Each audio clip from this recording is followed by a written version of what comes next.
In today's video, I'm going to teach you how to activate your workflow in Smartsheet.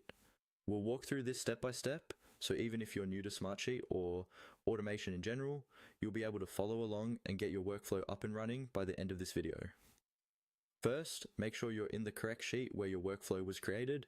You should see your usual grid, Gantt, or card view. At the top of the sheet, look for the main toolbar.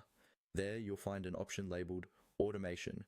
This is where Smartsheet keeps all of the tools for creating and managing automated workflows, such as alerts, reminders, and update requests.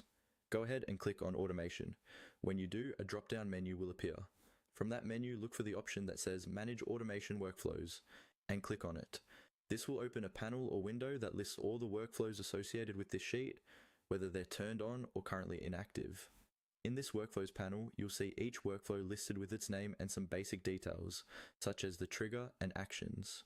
Take a moment to locate the specific workflow you want to activate. If you have several workflows, it can help to quickly scan the names or scroll through the list just to make sure you're working with the correct one. Once you've found the right workflow, look to the right side of that workflows row.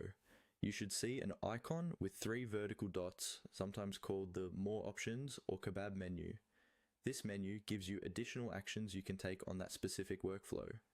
Click on those 3 dots to open the options. From the options that appear, you'll see an item labeled Activate. This is the command that turns your workflow on so it can start running based on its trigger conditions. Go ahead and click on Activate. After you do this, Smartsheet will mark the workflow as active. In many cases, you'll notice a small indicator, such as a toggle or status label, updating to show that the workflow is now turned on. At this point, your workflow is live. Anytime the conditions you've set are met, Smartsheet will automatically perform the actions defined in that workflow.